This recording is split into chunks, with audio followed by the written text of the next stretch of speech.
Hi, everybody. Thanks so much for tuning in. We're going to recap SoFi's second quarter earnings that just dropped last night. So, before we do that, SoFi is a stock that has been terribly beaten down. It's down before today, it was down about 75% from its 52-week high. It was about 35% below where it was the first day it went public by a SPAC.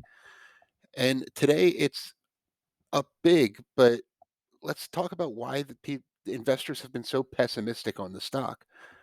One, SoFi is a pretty diverse financial company now, but their core business is student lending. They were started as a private student loan company. They do student loan refinancing. Obviously, with the pause in federal student loan interest and payments, there hasn't been much of a need for this lately, and it's still a big business. They have over 1 million private student loan borrowers. So the fact that that core business is kind of ground to a halt recently is kind of scaring investors, especially with no certainty in sight when it comes to student loan forgiveness. There's also obviously the recession risk that is generally a negative for banks. It reduces loan demand. Recessions can cause an uptick in loan defaults. SoFi is actually a bank now, so it has to worry about that. And it's just been a bad environment in the market for growth companies in general, especially unprofitable ones. SoFi is profitable on an adjusted basis, but not on a GAAP net income basis. They have a lot of stock-based compensation and other factors that cause a net loss every quarter, and that's kind of where SoFi is right now. Now, if it keeps growing where it is, profitability will come, but that's another story. So the market's been down on this stock. It's rallied almost 30% as I'm talking on the earnings news today. So what did investors like so much? Well, essentially, SoFi showed the market that yes, the student loan business is kind of paused right now, essentially, but investors don't need to care. SoFi added 450,000 new members in the second quarter alone. It increased its membership base by 69% year over year. Its members are getting more and more different products with the company. So they added 450,000 new members, but they added 702,000 new products, meaning that a lot of customers are getting more than one different financial product through the company.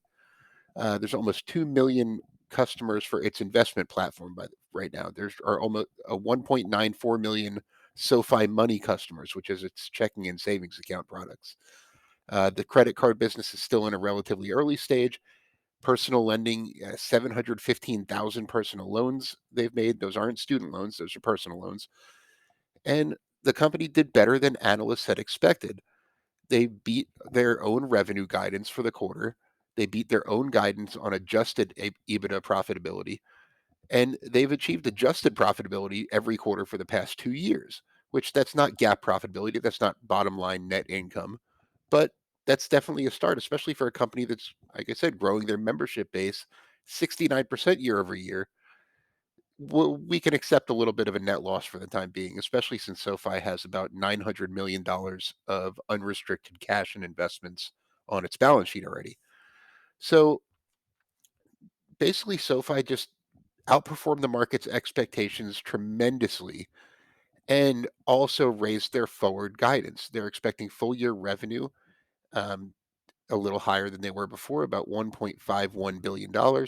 They're expecting adjusted EBITDA profitability at about $106.5 million at the midpoint.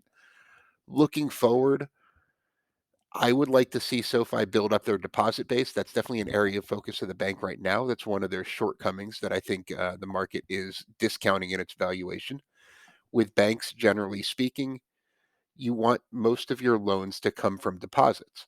If someone deposits money, you're generally paying them, right now 1 to 2% interest on those deposits in SoFi's case, and you're charging 6 or 7% interest on a loan. If SoFi has to go out and borrow that money on the secondary market, which is what they're doing for most of their deposits, it's going to cost them a lot more than the 1 to 2% they would pay on a deposit. A deposit base is your low cost source of capital for a bank.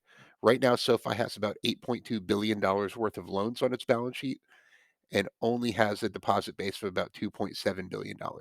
Now, that's expanding rapidly, and profitability will come very quickly if that deposit base rises faster than the loan portfolio. but I would like to see that accelerate in the quarters ahead. That's something I'm going to be looking at. So thank you for tuning in. That was a quick recap of SoFi's earnings. This is a stock that I am very bullish on. I own quite a bit of it in my own accounts, and I will be watching it in the quarters to come. And I can't wait to share future updates with you. I want to thank the Motley Fool for sponsoring this video. The Motley Fool is a company that provides investing insight and stock recommendations for investors of all skill sets and risk levels.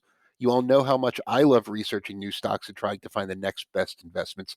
So I'm proud to partner with the Motley Fool to bring you 10 stock picks from their popular product, Stock Advisor. Stock Advisor has beaten the market by more than 250%. So go to fool.com/Frankel to get your 10 stock picks right now.